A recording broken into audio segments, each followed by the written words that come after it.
I was watching TV in the family room. My son-in-law walked in and switched it off. "Go to your room, old woman.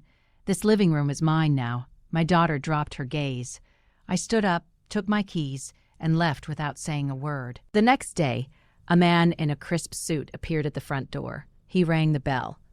"Welcome to my channel. I share new life stories here every day, and I'd really appreciate it if you hit subscribe and liked my video." Now, let's jump back into my story. I'm sure you'll love it if you keep listening till the end. That evening, the remote control clicked, and silence hit the family room like a gunshot. I was sitting in my green velvet armchair, which I had bought with the first Social Security check I got after my husband passed away 15 years ago. Fresh coffee cooled on the end table, and the kitchen smelled of peach cobbler. The television softly murmured the news, and this was my quiet time when the joints eased and I could simply live, serving no one. The front door slammed as if a storm had broken into the house. I didn't look. I knew exactly who it was. Derek walked in like he owned the place. Behind him, my daughter Lena carried shopping bags. Her shoulders were slumped, her eyes on the floor as if apologizing for taking up space.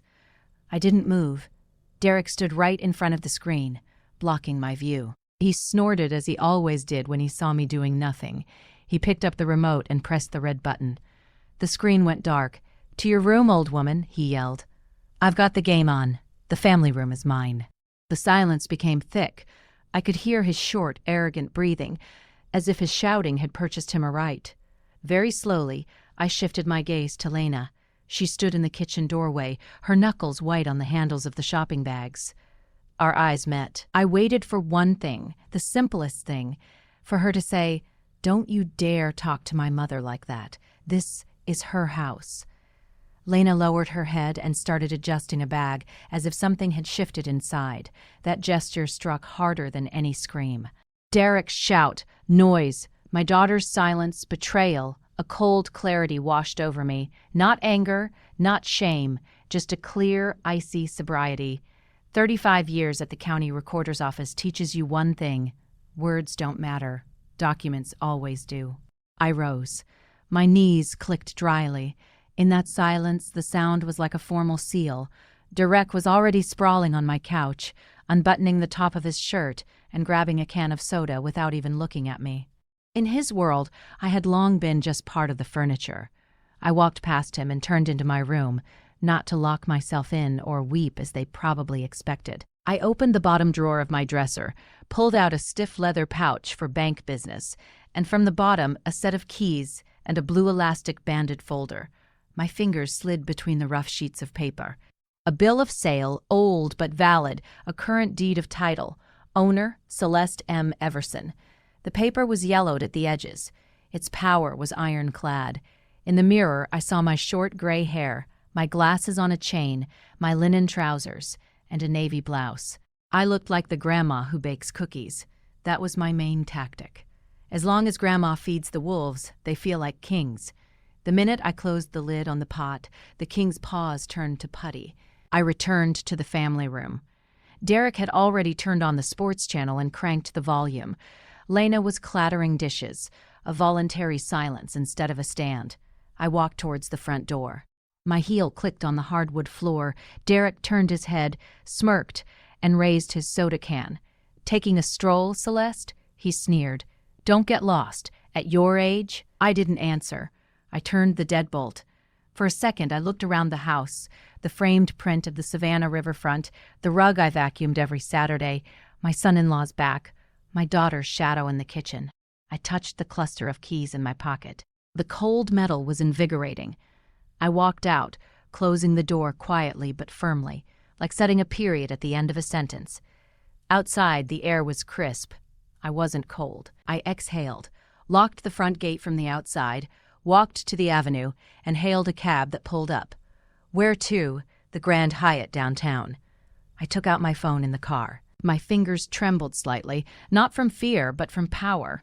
I scrolled through my contacts to a name I hadn't called in ages, but knew would answer. Andrew V. Sterling, attorney at law.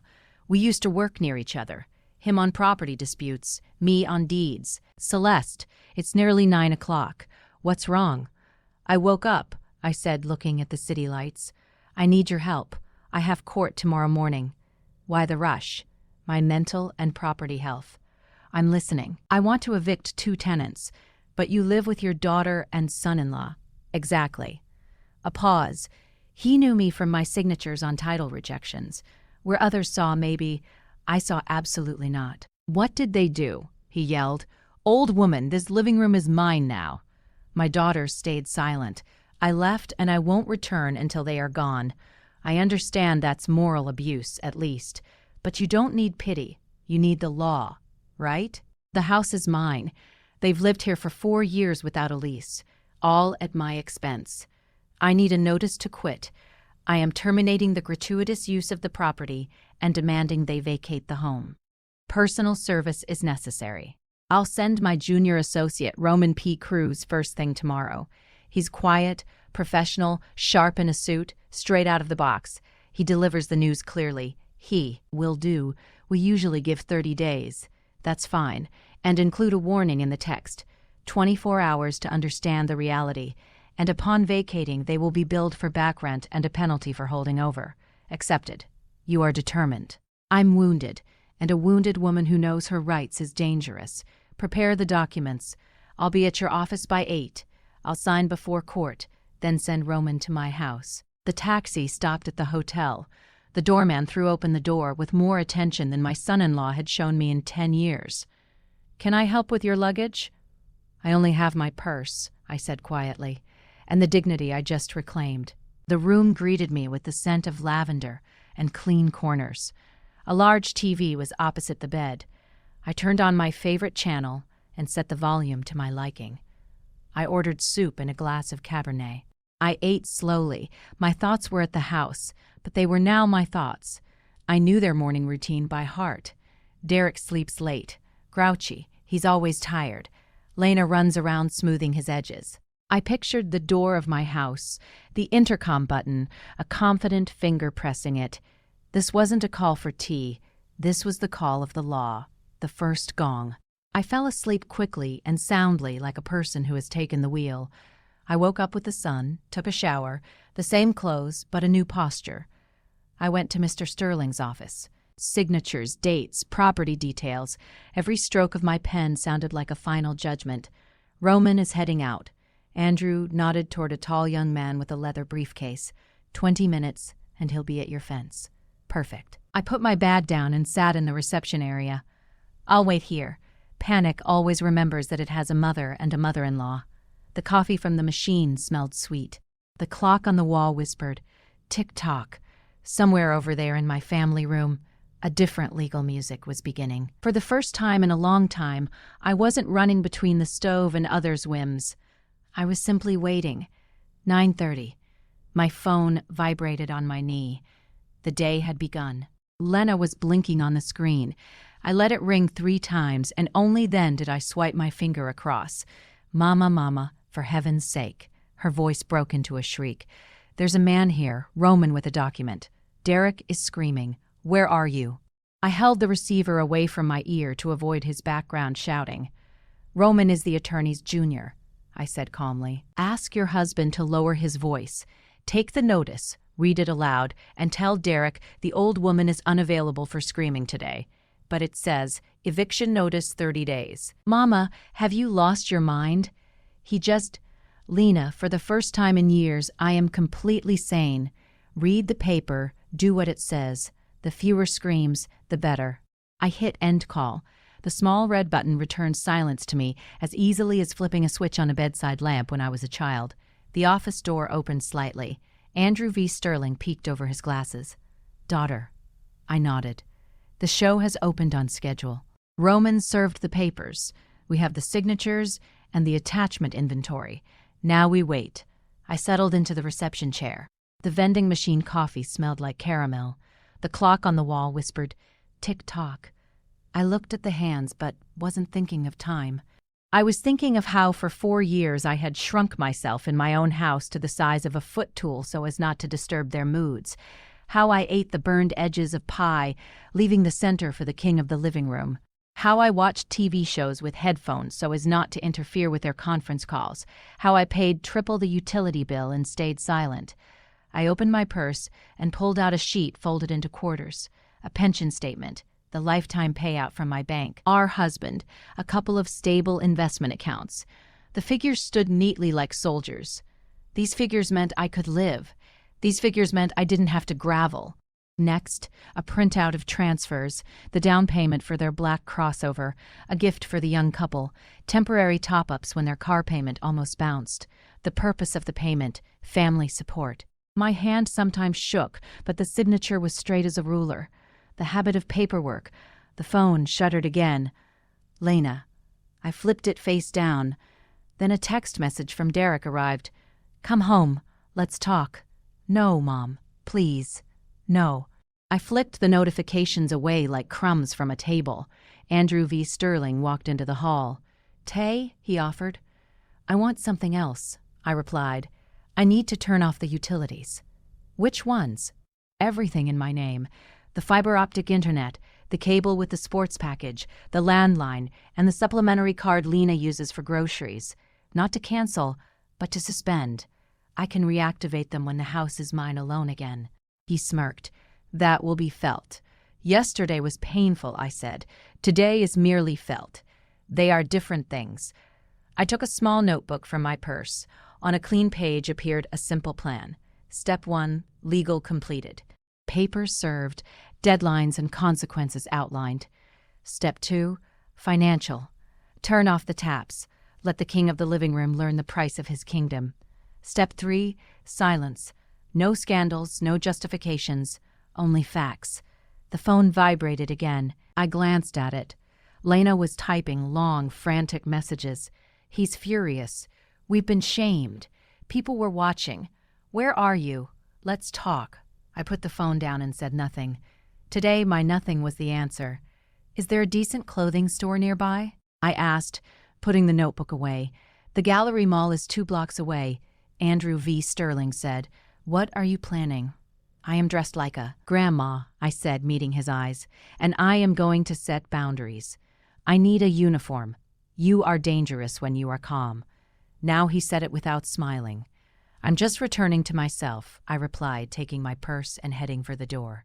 Outside it was bright and dry. I walked quickly, not looking back. The windows reflected me, stiffer, with a straighter back. My mind was clear and steady. Where to go, what to say, whom to call. No pity, no revenge, only order. At the mall entrance, I paused for a second, ran my fingers over the strap of my purse, and exhaled. First the uniform, then tap after tap. The Gallery Mall was 2 blocks away. I walked briskly as if going to work, shoulders straight, step measured. Inside, the light, the window displays, the music from the ceiling. In the classic clothing department, I was met by a consultant with a name tag that read, Jenna. Her gaze was attentive, without cooing. I need a uniform, I said. Calm, businesslike. Today, I am setting boundaries. Jenna nodded and disappeared between the racks. She returned with dark blue straight-leg trousers, a white cotton blouse, and a beige linen blazer. In the fitting room, the fabric settled just right. The trousers sharpened my posture. The blouse was crisp, and the blazer pulled everything together. I put on leather pumps with a low but distinct heel. The tap-tap on the tile was like a metronome. I folded my old clothes into a bag. Give these to the charity box, I said. Let them serve someone else. I sat on a soft ottoman by the fitting room, took out my notebook and phone. First call to the service provider. Good afternoon. I am the contract holder. I request a temporary suspension of services at this address. Internet, cable TV, sports package, and landline number. Reason repairs start today. The operator read the required warning. The signal would be disconnected within 2 hours. RS, discounted monthly fee confirmed. Second call to the bank. I am the primary account holder. I request you block the supplementary card in Lena Everson's name. Reason security. Please lower the online limits and keep SMS alerts only on my number. Done. A voice replied. The changes are now in effect. I hung up. My stomach growled, not from hunger, but from the adrenaline slowly dissipating. On the second floor in a quiet restaurant, I ordered a mushroom risotto and a glass of dry white wine. I placed my phone next to me face down. Spoon, fork, breathe. For the first time in a long time, I wasn't eating stealthily or on the run. 10 minutes later, my palm felt a short vibration, a text message from the bank. Transaction declined. $85. Butcher shop. Prime ribeye. I smiled. A short, unsentimental smile. Almost immediately, another message flashed. The cards aren't working. Call the bank. We are at the register. Derek's number. I calmly dialed the response. It's not a malfunction, it's a freeze. The credit and the trust both expired yesterday along with your game. I put the phone face down and finished my risotto slowly, tasting every grain. I paid the check with my card. I passed through easily, like walking through the door of my own house. At the exit, I bought a bottle of water, caught a cab, and returned to the Grand Hyatt. The lobby was cool, smelling of cleanliness, the rug springing beneath my feet. In the room, I slipped off my new shoes, placed the keys on the nightstand. The familiar metallic jingle answered with calmness inside me. I turned on the TV to a music channel and slept for an hour. My body took what it needed. I woke to the clear ring of the landline. That sound rarely means nothing. Hello, reception. Good afternoon. Your daughter is in the lobby. She urgently asks to come up, or rather asks you to come down. She says it's urgent. I looked at the clock. The perfect time for a clear conversation without midnight hysterics. I washed my face, smoothed my hand over the lapel of the beige blazer, and adjusted the chain on my glasses. The same woman looked back at me in the mirror, but her spine was straighter. Tell her I'll be right down, I said calmly, and hung up. I took the keys from my purse. Today they jingled differently, like the bells on a door behind which order has long been waiting. I inhaled deeply, pressed the elevator button, and stepped inside. Lena was waiting for me downstairs, and not just her. The elevator doors slid open softly. In the Grand Hyatt lobby, Lena paced between the couches. Her blouse was wrinkled, her bun messy, and there were shadows under her eyes. She saw me in the beige blazer, and it was as if she had walked into glass. She stopped. Mama. She stepped forward and froze 2 steps away, blocked by my gaze. What is all this? The internet is dead. Cable too. The card won't go through. Derek is losing it. Where are you? Let's go home. Enough with the drama. Sit down. I pointed to an armchair.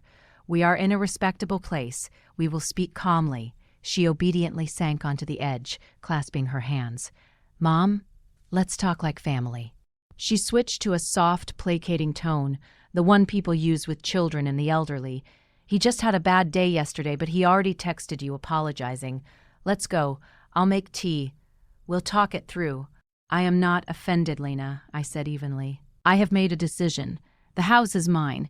You have lived here for 4 years without a lease. I am giving you 30 days to move out. As of today, 0 utilities. This is not revenge. This is order. But he has to work. She flared up. He has calls, deadlines. You are ruining his reputation. Let him work from a co-working space, from a cafe, or from his mother's house. I countered. The internet, the TV, and the supplementary card were paid for by me. Not anymore. You are not a life-sustaining necessity on my budget. You are an expense which I have now closed. She sucked her lips in. You're humiliating us, she whispered. Everyone saw it at the store today. The card failed. Humiliation is being thrown out of my own family room, I said quietly. It is eating the burned edges of pie while leaving the center for the king. Today, no one is humiliating anyone. Today, everyone pays their own bill. She tried to mount a defense, but we were saving. We had money. Derek said, "Where is the money, Lena?" I asked. Over 4 years, the savings should be nearly $100,000 just on living expenses and bills. Where is it? Her gaze drifted sideways. Her shoulders fell. He said it was tied up in business, investing. He would show me later. He will show you. I nodded. Tomorrow at 10 o'clock sharp at Mr. Sterling's office. You are both invited. We will see what your business is. You called a lawyer against your own family. She was testing me. I called the rules. I replied, family is respect, not go to your room, old woman, and the living room is mine. Tomorrow is about the rules. She sighed and her voice broke. If we leave, he's going to file for divorce. He says if he doesn't have your house, he doesn't want to be with me. His words stung, not with pity, but with crystal clarity. I leaned forward, covering her clasped hands with mine. If your marriage is held together by my square footage and my bank accounts, that's not family, Lena. That's a hostage situation, and you are the hostage. She snatched her hands away as if burned. You've become cruel, old and cruel. I have become an adult, I said calmly. At 68 years old, you are 40. You have a head start. Use it. We were silent. In the lobby, teacups clinked softly. Someone walked by, casting a curious glance, and then looking away.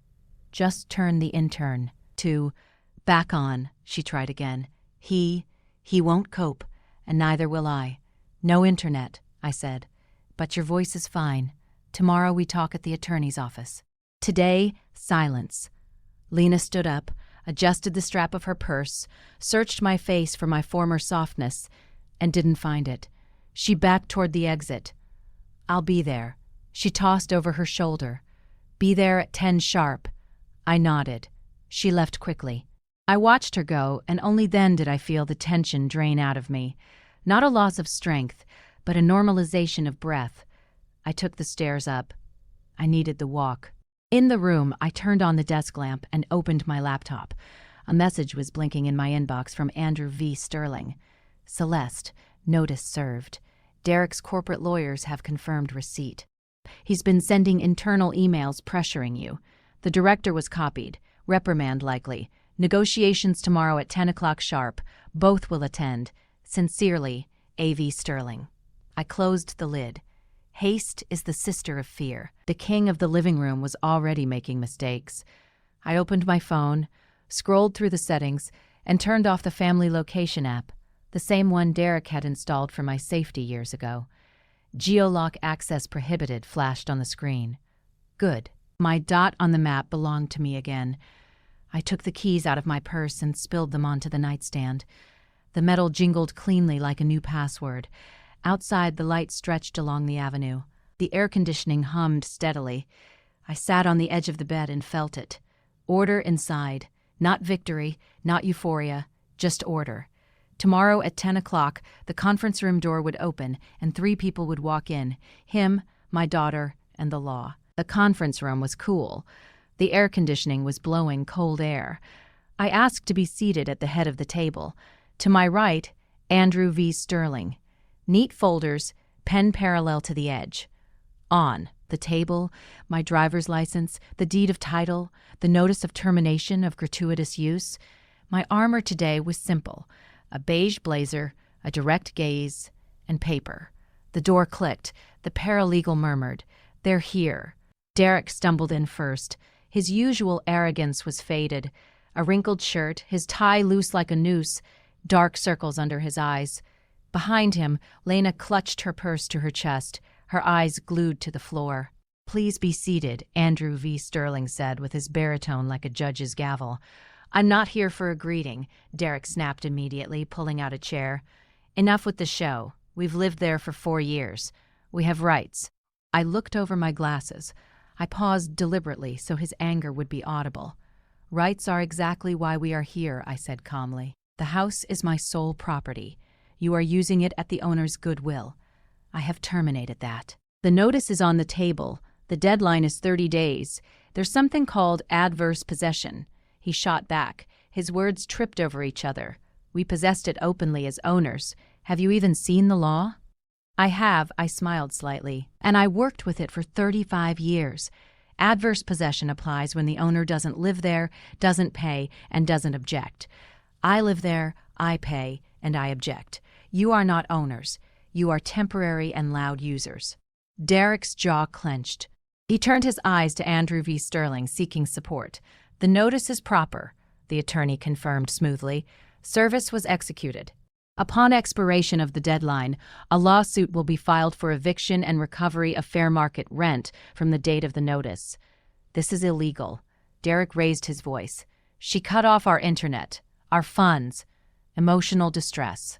I'm suing." "Internet is not a life-sustaining utility," Andrew V. Sterling said, unblinking. "If you want it, connect it yourself and pay for it. Lena, tell her He jabbed his finger at my daughter. She's destroying our family. Lena blinked. Her lips trembled. And then there was silence again. I slid a folder toward her. Let the paper speak, I said.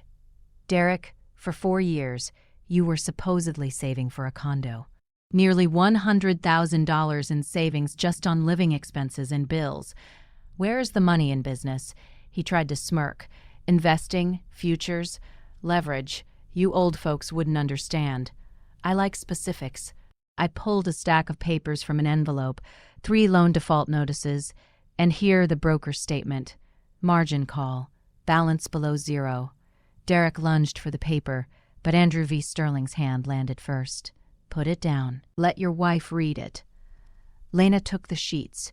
Her fingers shook. Her eyes darted over the figures and lines.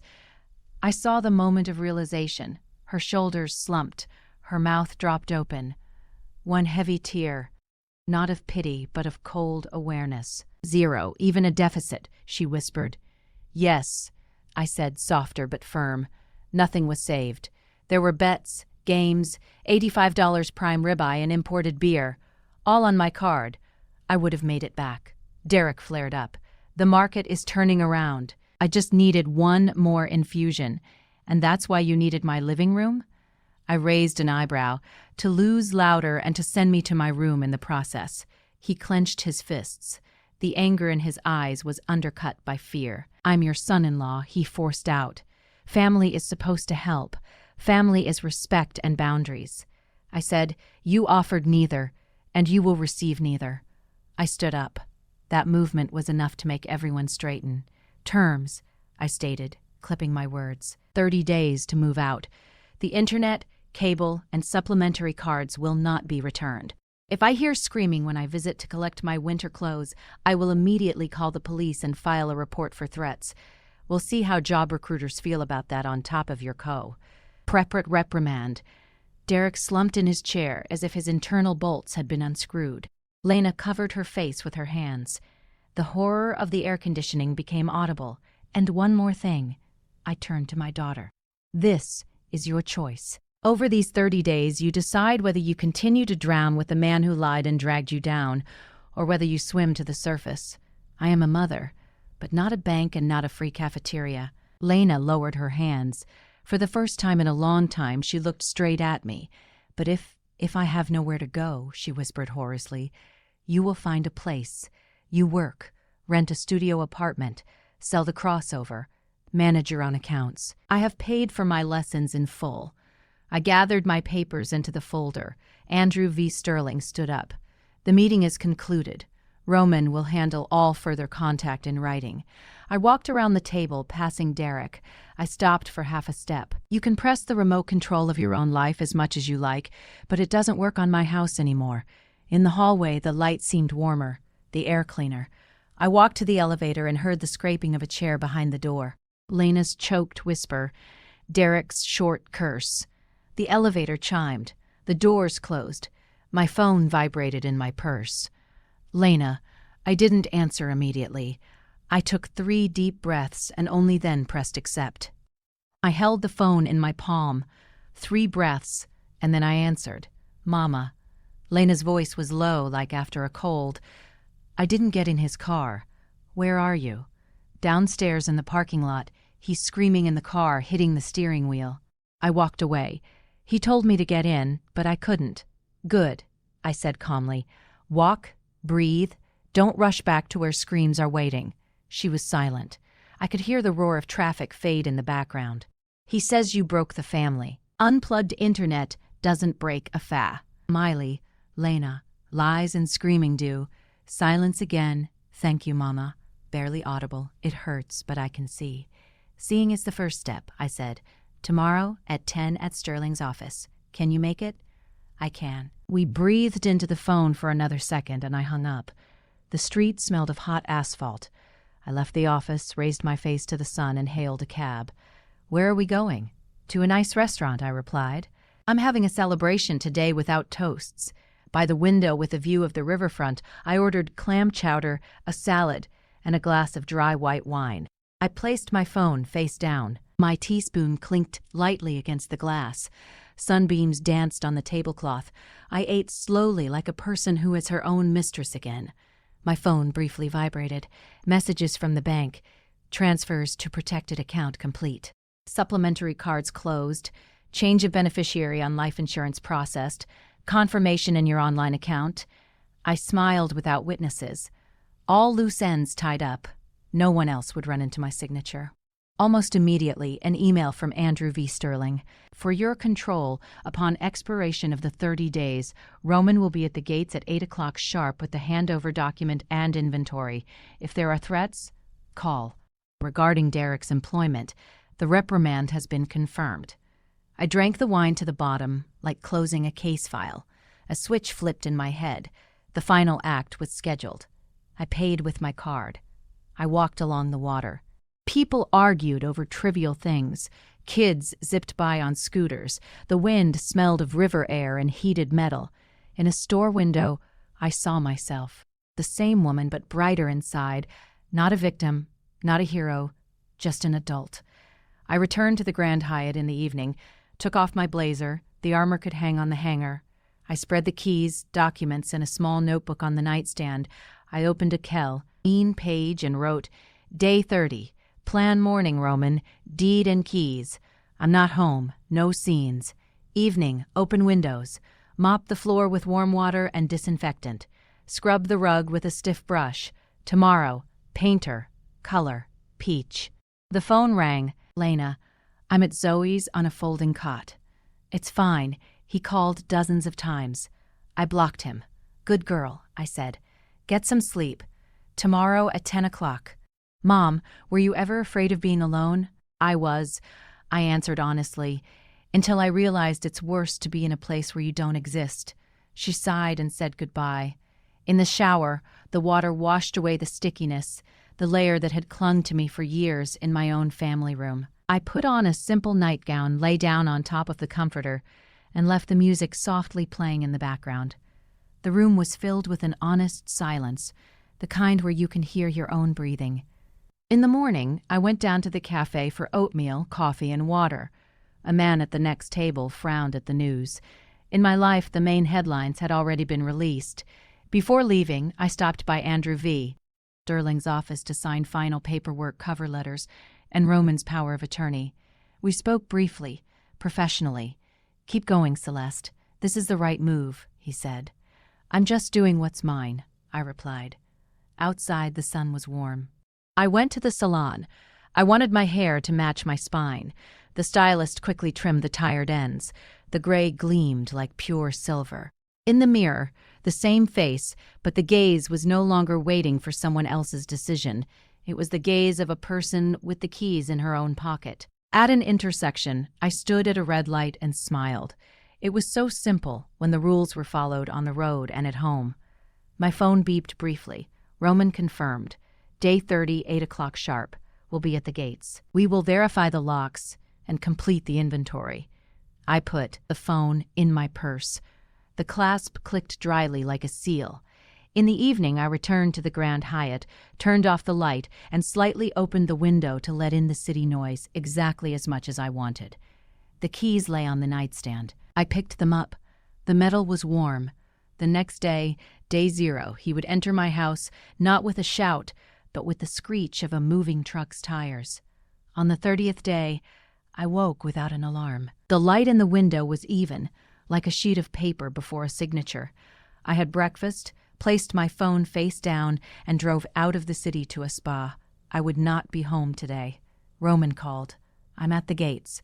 The moving truck has arrived. They're starting. Proceed by the inventory, I said. I'm available by phone. Next was water, steam, and herbal tea. I stared at the ceiling and thought of only one thing. Tonight, I will open the windows and wash the floor. That's all. At 11 o'clock, my phone briefly vibrated. Derek made noise, but he signed. Keys handed over. Inventory completed. A couple of holes in the walls from mounts. Furniture marks. Locks intact. 12:30. They are gone. I put the phone back. No anger, no joy, just a fact. The end. At 2, I stopped at a hardware store. Gloves, a mop, rags, floor cleaner. On the way, I called a painter recommended by Andrew V. Sterling. Can you start tomorrow by 9? The family room in the hallway. Color peach. We can, a man's voice replied. We'll be done in 1 day. At the gates, the key turned easily, as if the house itself had exhaled. I walked in and stopped. The family room was empty. Footprints from the couch legs on the floor, ugly holes in the wall. The air was heavy and stale. I threw open all the windows. A draft swept from the kitchen to the garden, stirred the curtains, and carried out the remnants of someone else's life. I put on the gloves, first the shelves and baseboards, then the core, NERS where dust had accumulated for later. I gathered the old magazine's No One Read into a garbage bag. I wiped the framed print of the Savannah riverfront and hung the painting lower, as was comfortable for me, not as was trendy. The floor got warm water twice, the rug a stiff brush. The house came back to life with every movement. By evening, I put the kettle on. The silence was not empty, but golden, like fresh wax on the parquet floor. Then a short, polite ring. I knew who it was. "Come in, Lena," I said at the threshold. "The coffee just brewed." She walked in slowly, looking around. "It's beautiful, quiet, warm." "It's peach," I nodded. "Sit." We sat opposite each other, 2 mugs on the table, a plate of pie. Lena held her mug with both hands, grasping the warmth. "I rented a studio apartment," she said, looking at the steam. "It's small. The neighbor upstairs likes loud music. The ceiling is low, but it's mine. I pay for it myself. I took on full-time work, and I filed for divorce. The pro bono lawyer is processing the papers." I nodded. A warm, quiet, unsentimental feeling rose inside me. "That's the right path," I said. "It will hurt. Then it will settle. He says you broke up the family." She smiled faintly, and I realized you just stopped feeding the lie. We were silent. Outside the window, the garden rustled like new sheets. "Thank you for saying no," she added, placing her palm over mine. "While you were patching the holes, I couldn't hear myself." "Hearing yourself is not a luxury," I said. "It is order." She inhaled deeply. "Mama, can I come over as a guest? No keys, no staying over, just tea and conversation." "That's exactly what you should do," I replied. "The door is open for guests. It's temporarily closed for tenants." We hugged briefly, an adult embrace. On the porch, she adjusted the strap of her purse and walked toward the gate. She walked straight, not looking back. Lie. Kay, a person who chose her own pace. I returned to the family room. The peach walls glowed softly. The notebook was on the end table. I opened a clean page and wrote, "Wednesday, 400 p.m., sharp tea with the neighbors." Topic: wills, separate accounts, passwords, bring questions in a notebook. My phone blinked with a message from Zoe. "Celeste, Betty is crying. Her son is pressuring her to sign the house over to him. Investment, Mom. I'll buy you a better one later. She's afraid to say no, afraid he'll get mad. Can we come over tomorrow? Come at 4 o'clock, I typed. Kettle and papers are ready. I signed the bottom of the page and closed the notebook. The house was clean and warm, and this cleanliness finally had a purpose.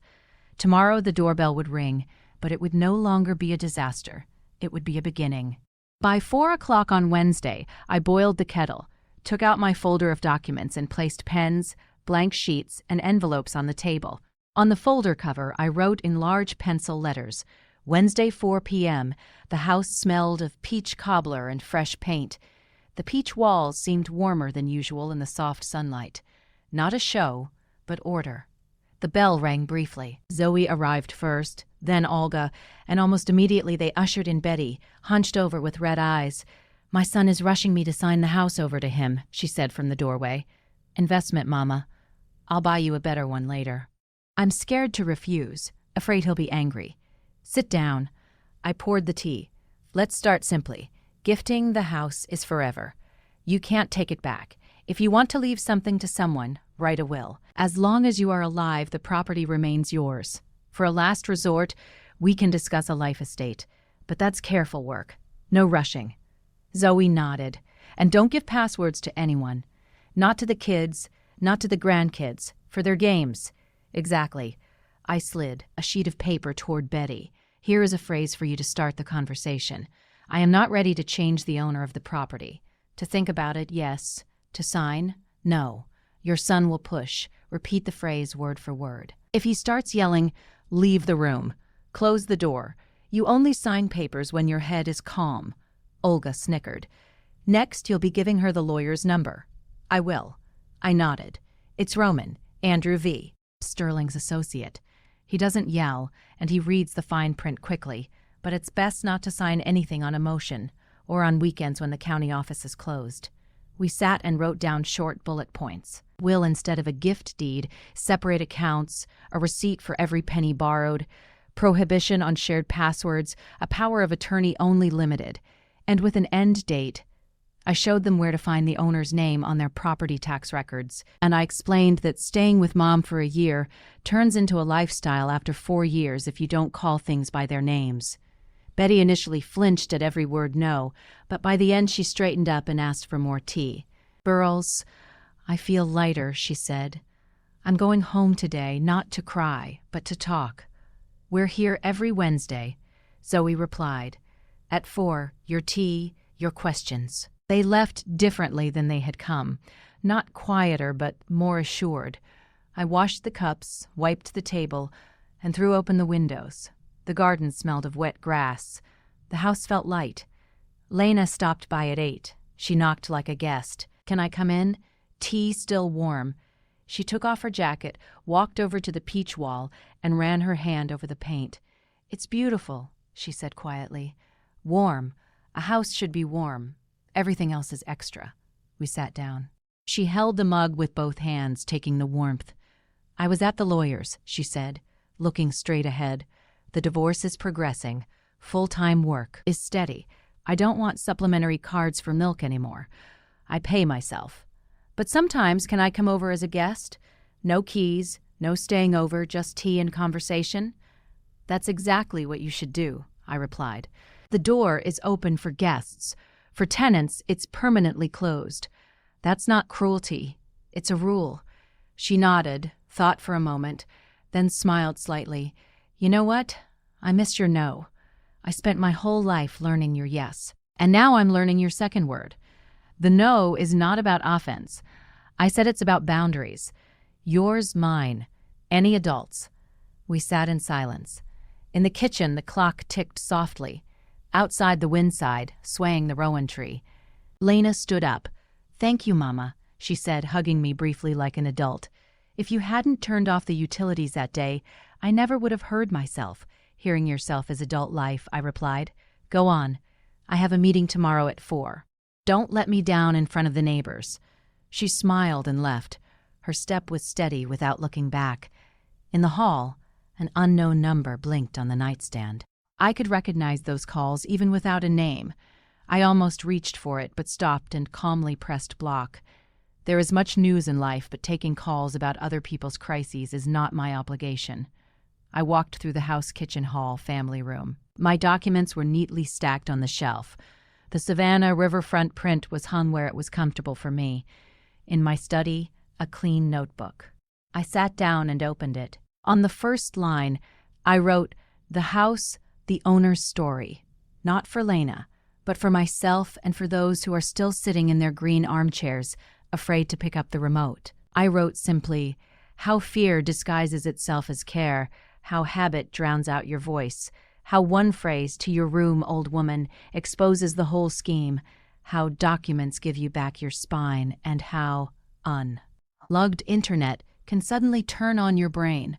I wrote that you cannot give away yourself or your house, not out of love, nor out of pity, that living together without respect is not family but a hostage situation, and that a timely no saves better than 1,000 yeses. Then I put the notebook away in the drawer, returned to the family room, and ran my palm over the back of the green armchair. I sat down. The remote control lay on the end table, the most ordinary black device. I held it in my hand. It was no longer a symbol of someone else's power, just a thing. I turned on the TV and found the music. The violin played purely without hesitation.